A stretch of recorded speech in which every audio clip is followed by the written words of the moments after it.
Welcome to this really, really fabulous space. Thanks to the new Art Museum for hosting us. And welcome to the end of the semester. We made it through another one.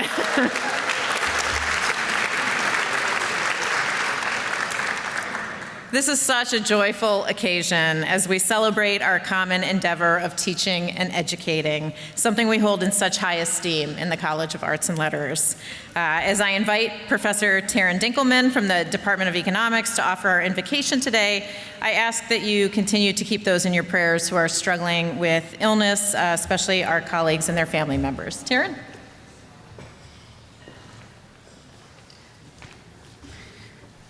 As classes end and we reflect together on another busy semester past, for many of us, it is hard not to have in mind the ongoing turmoil out there in the world beyond Notre Dame. The suffering of wars, the crises of climate, the grinding poverty that afflicts so many. As days grow colder and nights longer, it is sometimes hard for us to remember the promise of the light that will come. I'd like to share with you a brief excerpt from a short prayer written by Alan Busak, a South African pastor and anti-apartheid activist. It is called Advent Credo. It is not true that creation and the human family are doomed to destruction and loss. This is true.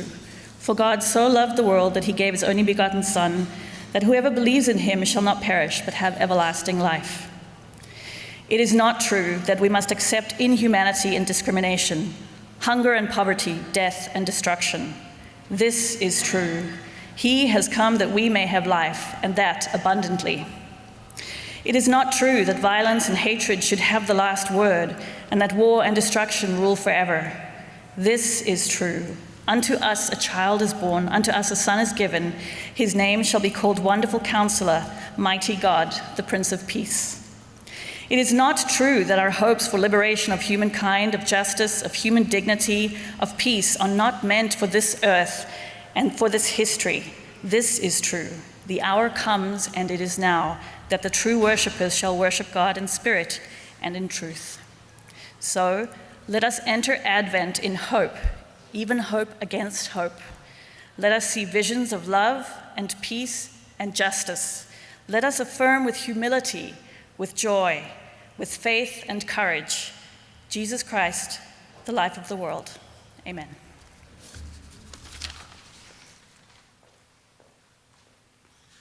Thank you so much, Taryn. So as you all know, during this faculty meeting, we celebrate the winner of the Sheedy Excellence in Teaching Award. This honor is presented annually to an outstanding teacher in the College of Arts and Letters. The Sheedy Award was founded in 1970 in honor of Reverend Charles E. Sheedy, C.S.C., who served as dean of the college from 1951 to 1969 and acknowledges a faculty member who has sustained excellence in research and instruction over a wide range of courses. This individual must also motivate and enrich students using innovative and creative teaching methods and influence teaching and learning within the department, the college, and the university. Our tradition is for the previous Sheedy Award winner to offer an introduction of the new recipient, so please join me in welcoming to the podium the William T. and Helen Kuhn Carey Professor of Modern Communication and the 2022 Sheedy Award winner, John Duffy.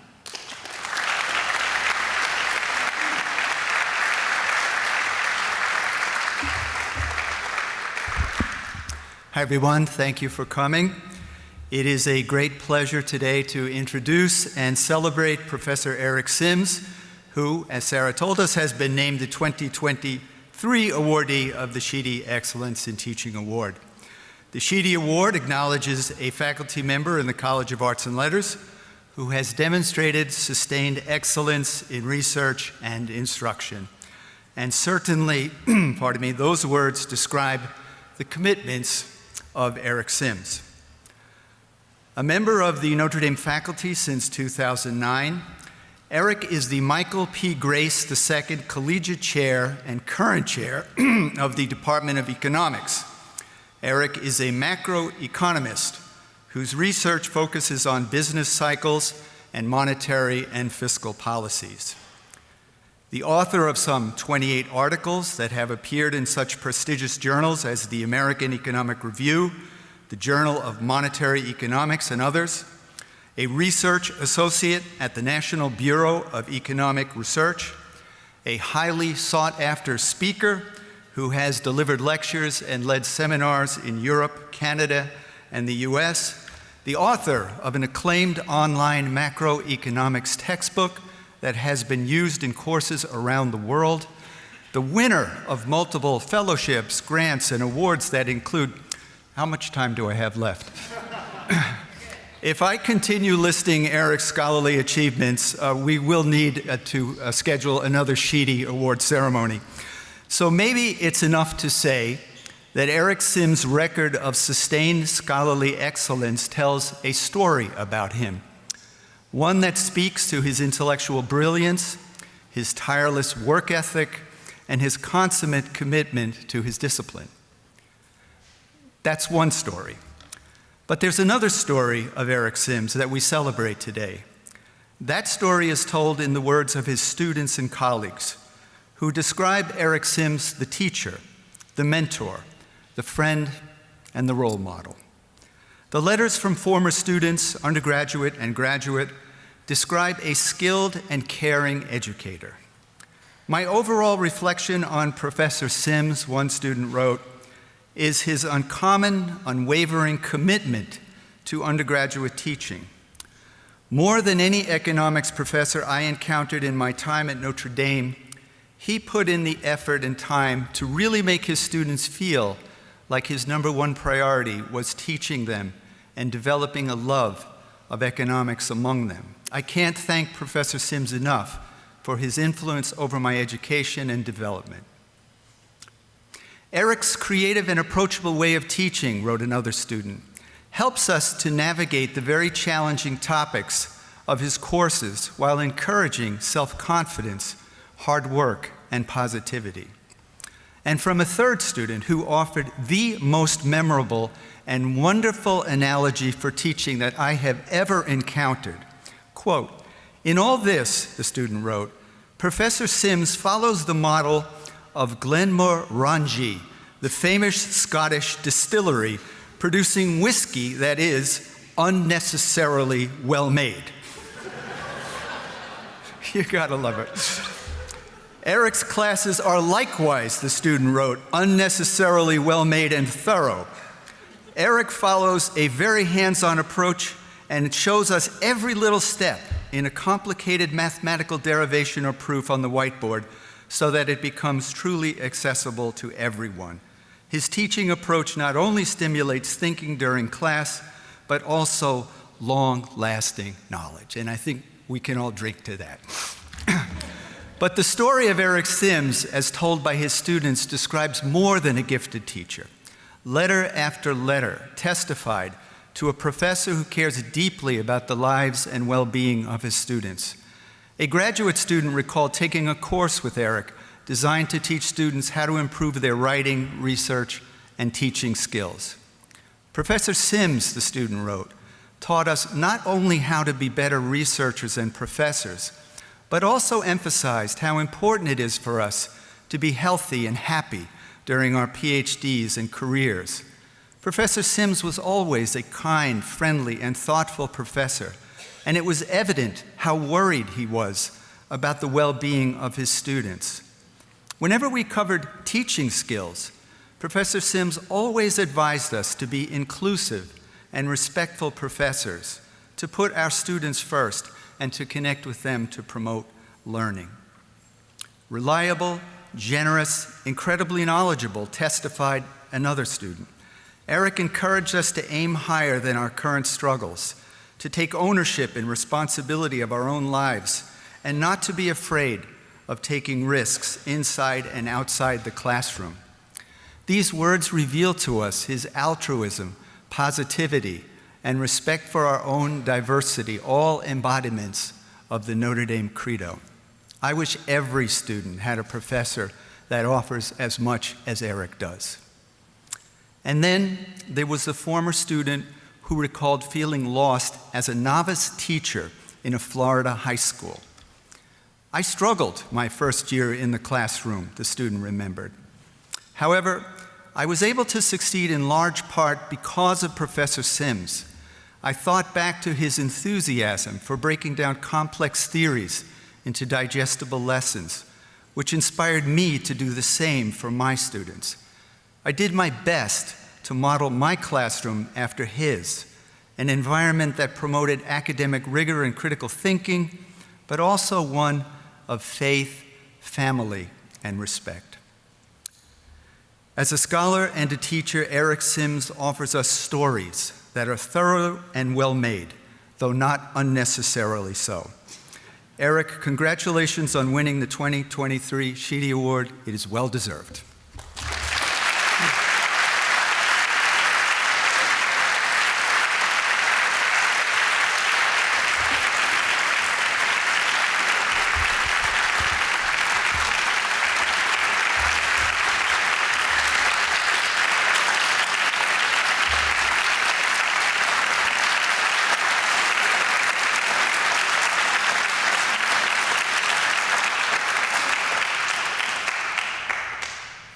Wow, that's really something.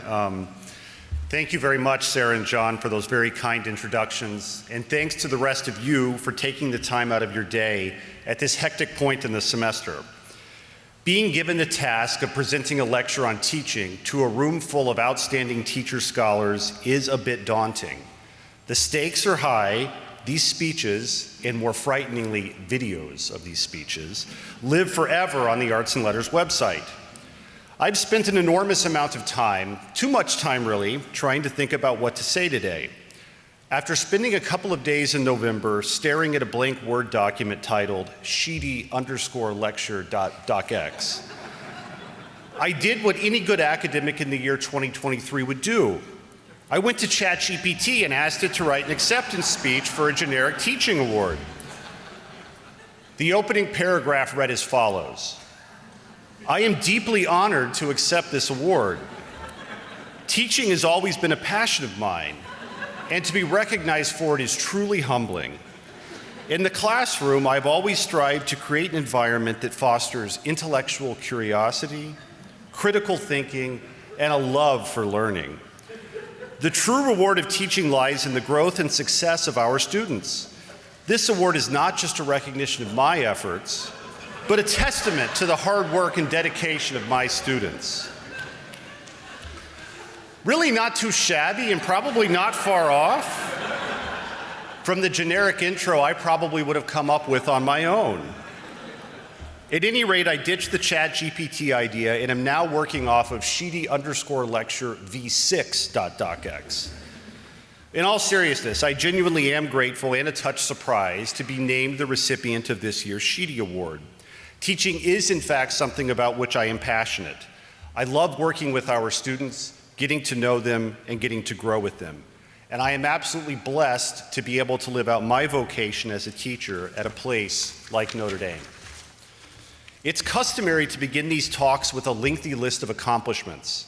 Now, I don't want to pretend that you're here to listen to my thanks. You're here for the food and drink to follow. But I do think it's important to recognize and actually emphasize that any of our own individual accomplishments are really team efforts, but I'll do my best to be brief. First and foremost, I give thanks and acknowledgement to Almighty God, who has showered me with untold blessings and the opportunity to live and work at this very special university. I simply can't imagine being a faculty member somewhere other than Notre Dame. Second, I want to thank my family. My parents for raising me, for loving me, and for supporting my dream of being a college professor. My brothers for their constant encouragement and for the more than occasional good-natured teasing.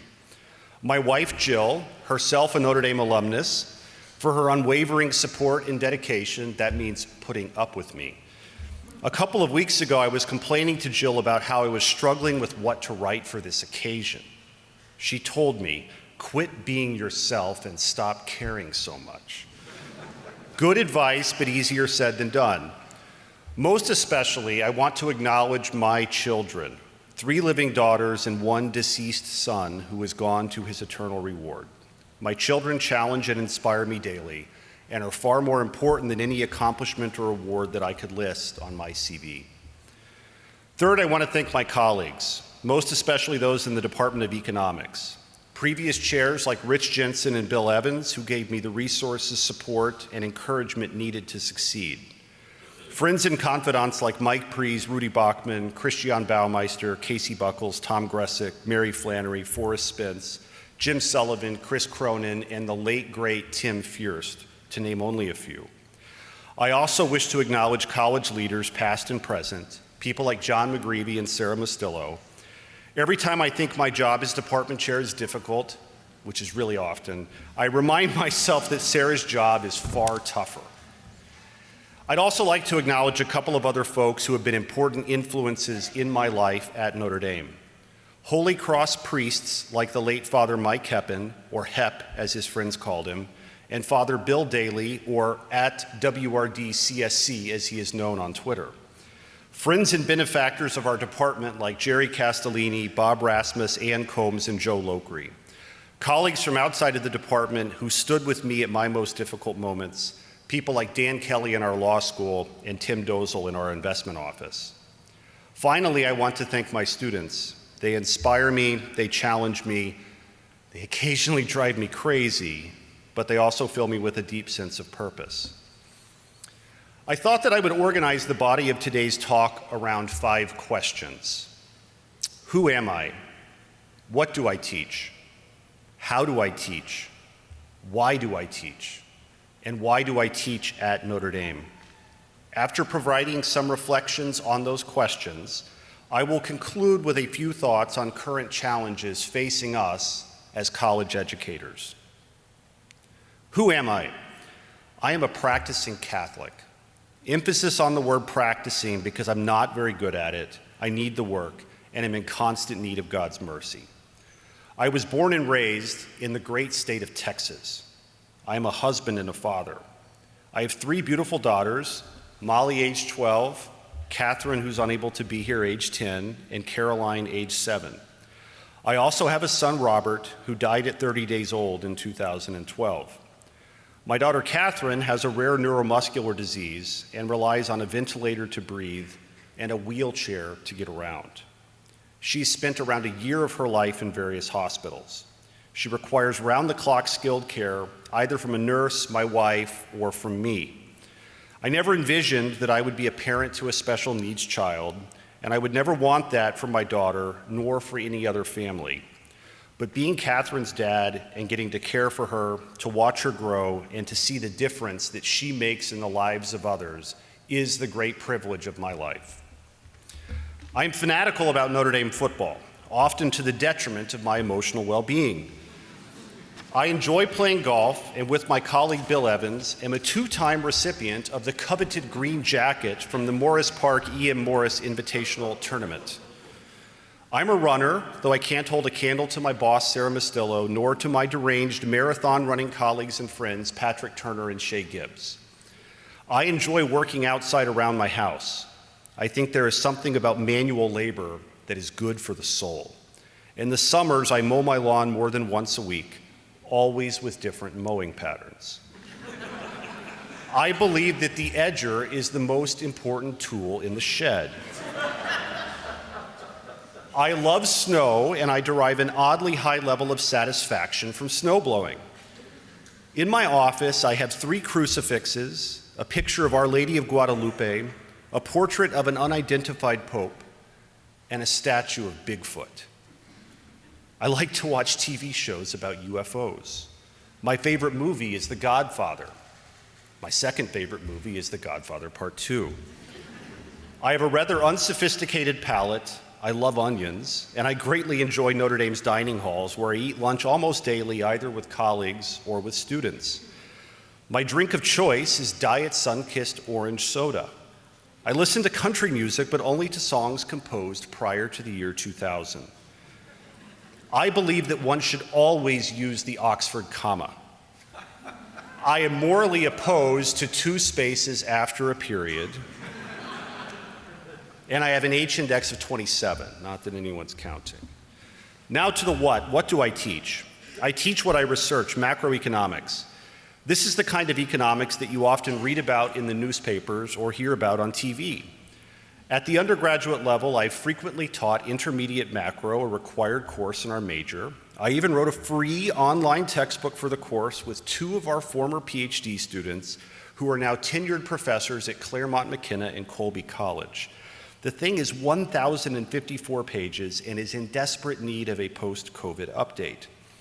I've also taught an upper division undergraduate elective called Monetary Theory and Policy, as well as a writing intensive seminar on financial crises.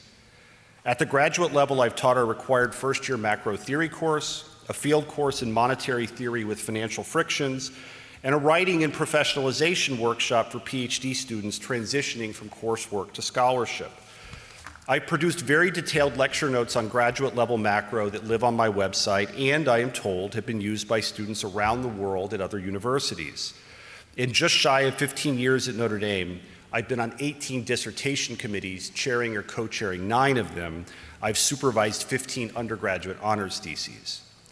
In my scholarship and in my classes, we study core questions, such as why do we have recessions? What should we do about them? What drives inflation? What do optimal monetary and fiscal policies look like?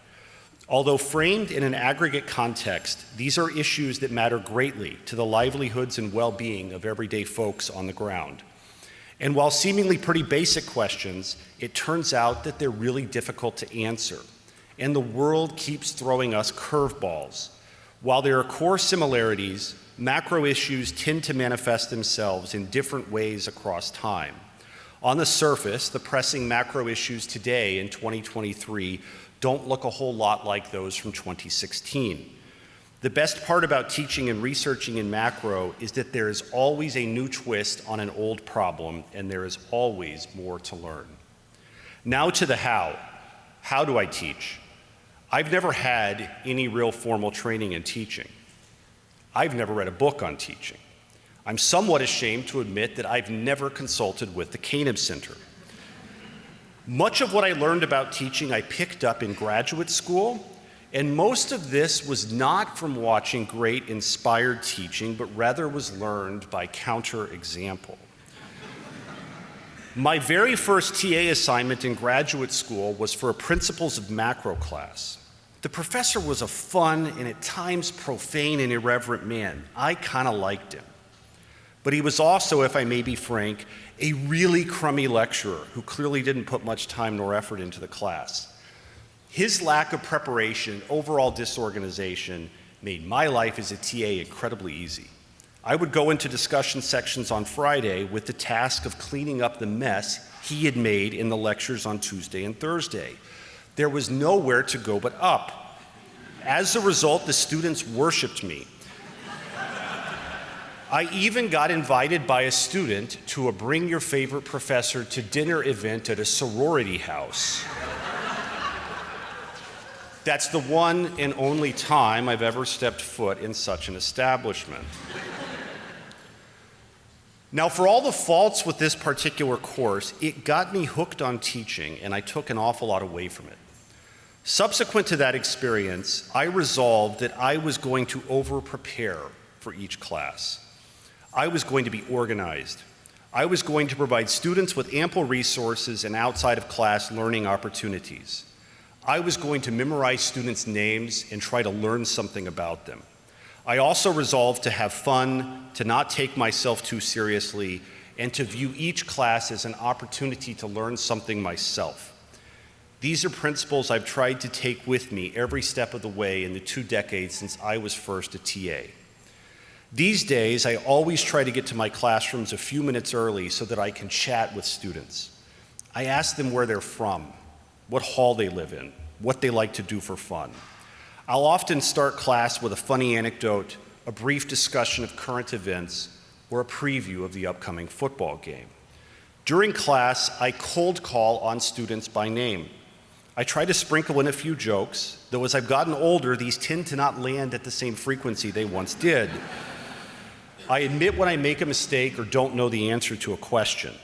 I'm old-fashioned and like to write on the board. Chalkboards, please, not whiteboards. I often leave class covered in chalk. I never, ever finish class early. I've been told that I speak too fast, that I'm loud, and that I move my hands a lot. I'm intentionally trying to not move my hands.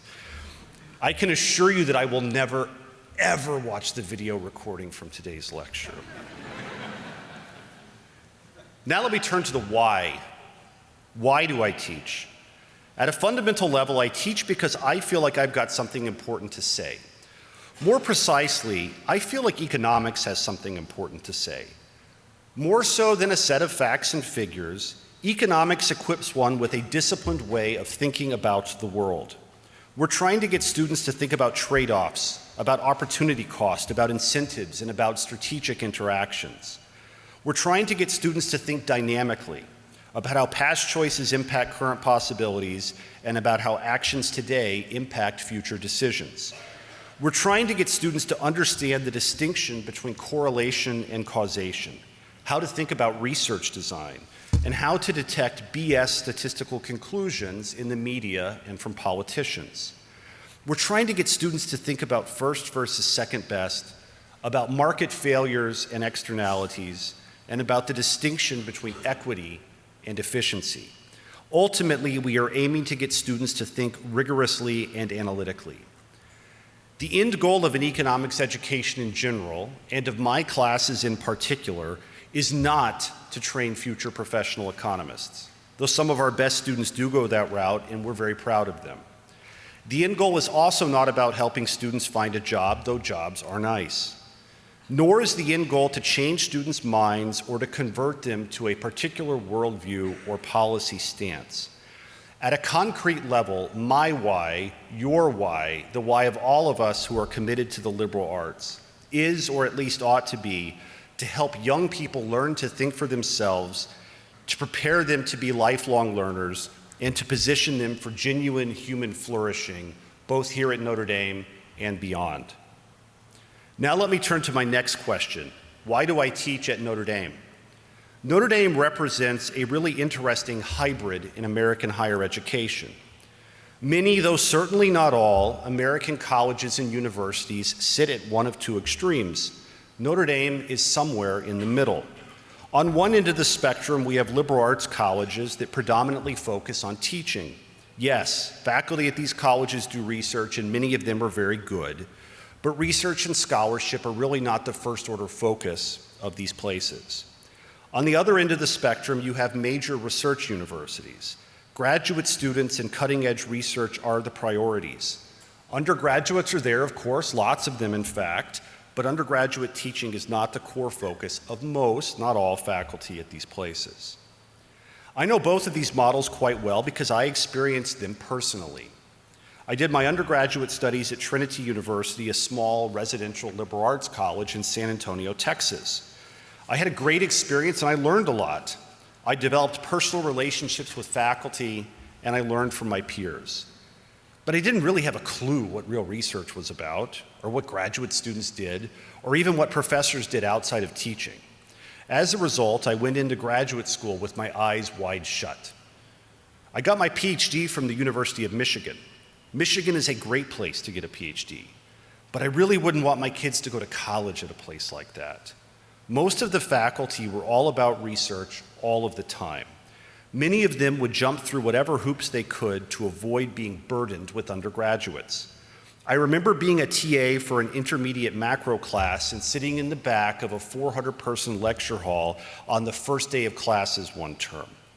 The professor, who in this case was actually a pretty decent teacher, was going through the syllabus and announced that office hours, or rather office hour in the singular, would be from 8 to 9 on Friday mornings. A brave soul raised his hand and asked, "Is there any chance you could make that a little bit later?" Without missing a beat, the professor responded with a firm no and moved on. In my mind, Notre Dame offers the best of both of these worlds. We strive to simultaneously be a residential liberal arts college that aims to form the whole person as well as a major research university. Now, we're not the only university that aspires to strike this balance, of course, but I like to think that we do a better job than most. This balance between teaching and research is something that drew me to Notre Dame in the first place, and is something that keeps me motivated and excited about the future. As we continue to push forward in our goal of being a world-class research university, which is a laudable aspiration and one that I fully endorse, we must not lose sight of the centrality of our core mission to teach, form, and inspire young people. The other important reason why I teach at Notre Dame is because of its Catholic mission. Notre Dame's Catholic identity is one of the primary things that drew me here in the first place. It's one of the things that keeps me here, and it's one of the things that will keep me here for the long haul. The opportunity to live and to work at a place where I can publicly live out my faith while also engaging in scholarship and teaching is a true blessing. Now let's be clear, I'm no theologian. I don't think of myself as an evangelizer. I don't try to convert students or colleagues. I've never taught a course related to Catholicism and economics. Though it happens on occasion, it's pretty rare for me to talk to students directly about matters related to faith and religion. So how is it that my Catholic faith is relevant to my teaching, and why is Notre Dame's Catholic identity important to me and to my vocation as a teacher? St. Francis is reported to have said, "Preach the gospel at all times, and if necessary, use words." This quote has always resonated with me. I firmly believe that through our ordinary, everyday interactions and daily work that we can glorify God and participate in a small but nevertheless important way in bringing about His kingdom on earth. Doing ordinary things extraordinarily well can be an act of prayer. This might entail nailing a lecture on income and substitution effects. It might entail writing a great exam that is appropriately challenging and comprehensive. It might entail holding additional office hours in the evening or on a weekend. Or it might just be expressing a kind word and offering a smile to a student who is struggling. In doing ordinary things extraordinarily well, in being open where appropriate about my own faith, and in expressing vulnerabilities about some of the challenges my family and I have faced, it's my hope that I am serving as a living witness of gospel values to our students. And maybe, just maybe, and without being in their face about it, I am drawing them closer to God and helping them to find meaning and purpose in their own lives. So now I've reflected on the who, the what, the how, and the why. Before closing and mercifully allowing us all to head to the bar, allow me to offer a few ruminations on challenges we now face as college educators. The three things I want to reflect upon are these: failure and resilience, the mental health epidemic, and increased polarization. Failure and resilience. By virtue of the fact that they got admitted to an elite school like Notre Dame, many, if not most, of our undergraduate students haven't experienced any real academic adversity by the time they show up on this campus. I sense that our students, more so now than even 5 years ago, are oftentimes gripped by an unhealthy fear of failure. Fear of failure, at least in the right amount, is not a bad thing. In fact, it can be a good thing. It can drive us to work harder and achieve more. But it can also be paralyzing and prevent us from taking appropriate risks. Don't get me wrong, we shouldn't go out seeking out failure. But we also shouldn't shy away from challenges, from opportunities, or from new experiences because we are afraid of not succeeding. Whether we like it or not, failure will find us sooner or later. Fortunately, failure does not define us. It's what comes after that does. Failure is an opportunity for learning, for growth, for improvement, for discernment. Resilient people learn from failure and come out on the other side better for it. I worry that our students increasingly lack resilience, in large part perhaps because they haven't experienced many setbacks and are not all that accustomed to dealing with adversity. As educators at an elite university, I think it is paramount that we work to expose our students to failure. We do them no favors when we water down our classes, when we hand out A's, or when we don't hold them to account. We must challenge our students. If all the students in your class are getting A's, you need to make the class harder. When students turn in an assignment late, there needs to be a consequence. We need to normalize students not always getting what they want, because anything less than that is not preparing them for life beyond Notre Dame. But we need to do more than just challenge students and expose them to failure. We need to help them learn how to fail well and how to grow from failure. We need to teach them how to be resilient. We must stand willing and ready to walk with students and help them dust themselves off when they've fallen. We need to encourage students to take reasonable risks. Take the class way outside of your expertise. Sign up for the professor with the reputation for being very demanding. Study abroad in a truly immersive program rather than in London with your friends.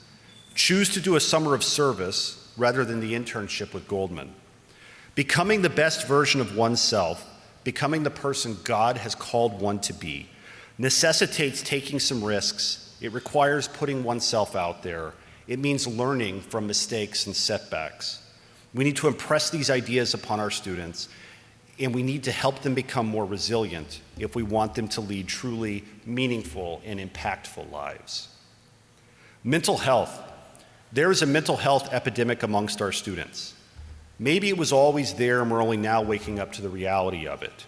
Or maybe things like social media, screen addiction, or isolation from policies related to COVID-19 have made it worse. I don't know, I'm not a psychologist, but I do think there's a problem, and I think we all have a role to play in addressing that problem. To be clear, we're not therapists, and we shouldn't try to be. There are resources at Notre Dame and elsewhere to help students and faculty who are struggling. We should all acquaint ourselves with those resources and direct students towards them when appropriate. But we can and should do more. One thing we can do is be open with our students and be willing to express our own vulnerabilities. I'm not going to ask for a show of hands, but I'm willing to bet that there are a large number of folks in this room who have struggled with mental health issues. I'm one of you. I'm not ashamed to admit that I've sought help, that I still struggle, and I have to work at it. When a student comes to me and confides that he or she is struggling, I'll do my best to be open with them. More than anything, I think it provides comfort to our students to know that people who by all outward appearances seem very put together, sometimes struggle with similar demons. I'll tell students about some of my own issues, I'll tell them about how and where I've sought help, and I'll talk to them about how I rely upon my faith. We need to be on the lookout for kids who are struggling. We need to reach out to them and offer to listen. We need to point them in the direction of appropriate resources. We need to impress upon them that a lack of perfection is not a character flaw. Rather, it is fundamental to the human condition. We need to impress upon our students that each and every one of them is unique and has immeasurable value. Not value because of things that they do, or things that they have accomplished, or their religion, or the color of their skin, or any group with which they identify. Human value and dignity derive not from what we do, but rather who we are, and that is human beings created in the image and likeness of their Creator. Each and every one of us, you, me, the worker in the dining hall, the guy on the landscaping crew, are irreplaceable. Students need to hear that from us, and they need to hear that message often, in both word and, more importantly, through action. Now, one might wonder how my admonishment to challenge students to hold them to account and to expose them to potential failure jibes with my concerns about the mental health epidemic. I do not think there's a conflict here. I think some students are a wreck precisely because they're not accustomed to failure, because they're gripped by an unhealthy fear of it, because they haven't learned to be resilient, and because they haven't been given clear standards and guidelines. We can and should be stern and expect a lot of our students. That's the decent thing to do. But we must also be prepared to help them learn and grow from their setbacks. We need to help them learn to be resilient. Polarization. You don't need me to tell you that the world is increasingly polarized. We have scholars, probably some sitting in this room, who have given a great deal of thought to this issue. Polarization is a serious threat to our democracy. It's eroding social and behavioral norms, and it threatens our institutions. Rather than viewing each other as fellow members of the human race on the same journey, there's an increasing tendency to view others in primitive, even tribal terms. I'm on the blue team, you're on the red team, so I'm good and you're bad. I'm in favor of some policy, you're not, so you're evil and I'm enlightened.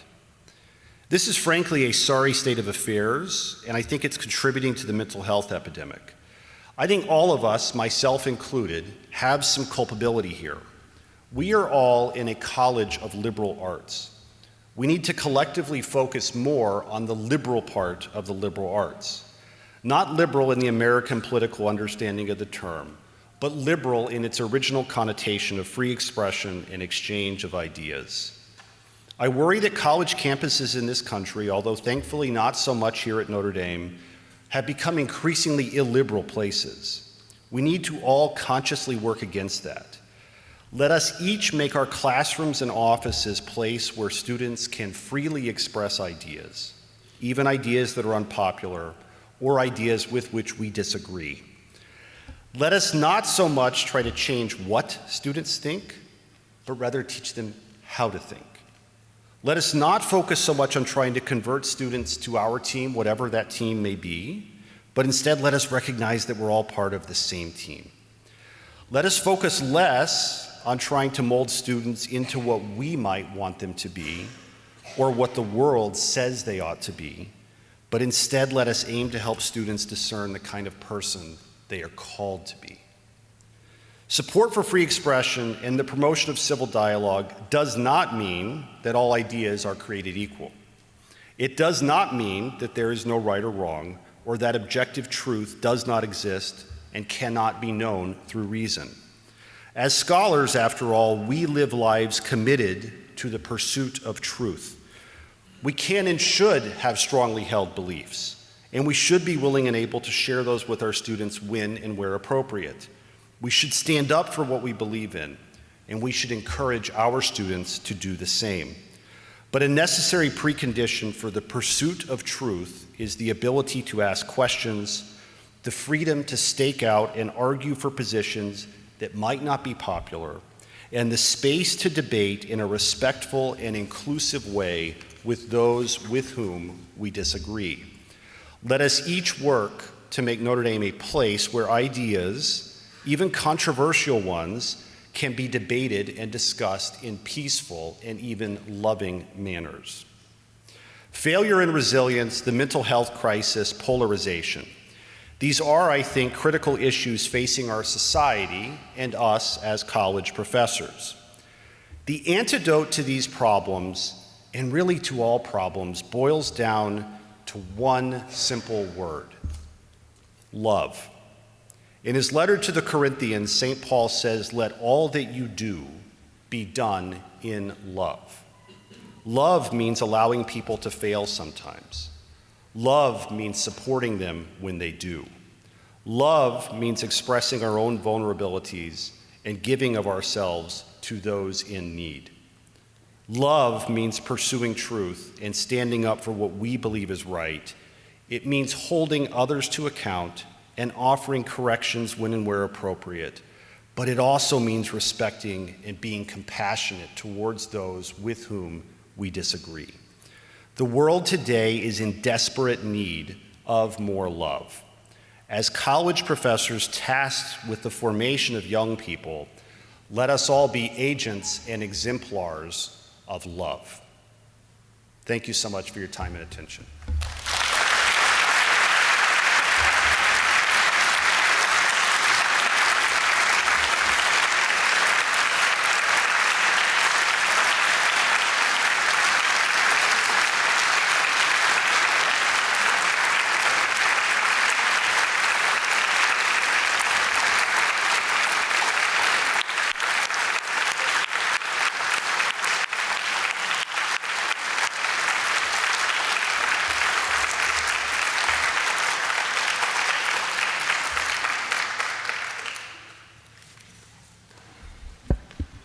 Thank you so much for that, Eric. That was truly inspirational and moving. You make me proud to be a Notre Dame professor. And so, let me award you the 2023 Sheedy plaque, and of course the monetary award.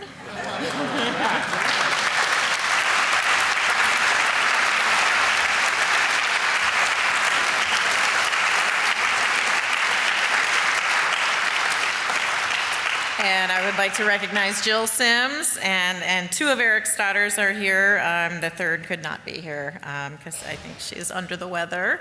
But thank you to Eric's family for being here. And we know that teaching takes a lot of time and a lot of toll on the family. So thanks for all the sacrifices that you all make as well.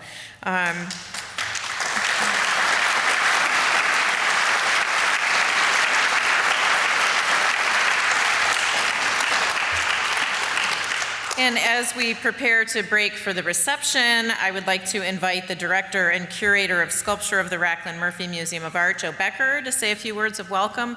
We're really grateful to be in this beautiful, beautiful space today. And I have to say that for the first time since COVID, we actually have an open bar today because they don't allow red wine, it turns out, in this space. And so you have Joe to thank for that.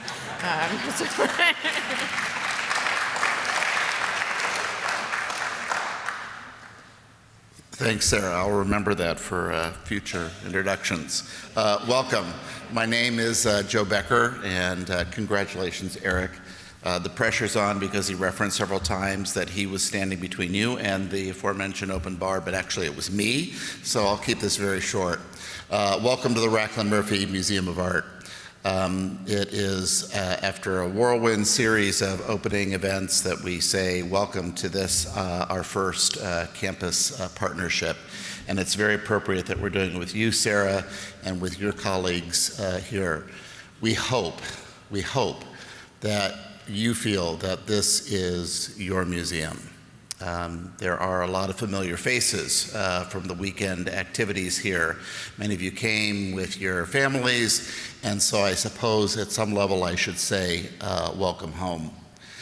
Many people don't recognize this, but we actually have here at the university one of the nation's oldest academic art museums. Our origins go back to 1875. It's one of the most esteemed collections, and I know that many of you utilize these collections, these exhibitions regularly for your students and for your classes. Thanks to the great work of the education team, especially Bridget Hoyt, who I'm sure that everybody in this room probably knows and knows well, we work with more than 40 different departments every year. This is not just about one form of museum use. This is about museum in a very holistic way.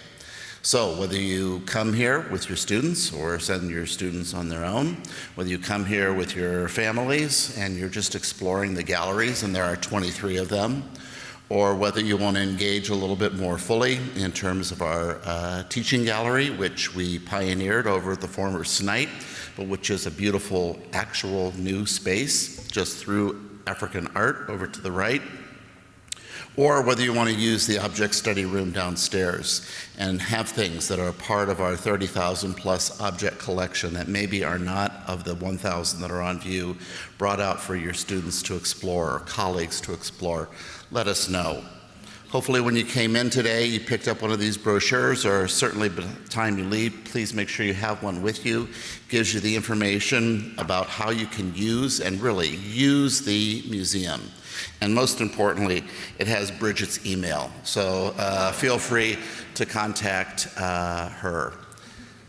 You know, I taught for 25 years before I came to the University of Notre Dame, and I love being around students, and I'm oftentimes asked to meet with student groups, and saying this now more than ever, I am both thrilled for them, but I'm also quite envious of them, that they have the opportunity for this facility, the depth of these collections, and the opportunity to engage with all of you is something that is just a marvel in today's world. There is a depth, there is a soul here that really resonates. So please come often, come on the weekends, come when you can, bring guests to town, bring guests from out of town, and be with us, because we hope that you see this as your home. So now I'm going to turn it back to Sarah, and I think you're closer to the bar and the food. Thank you very much.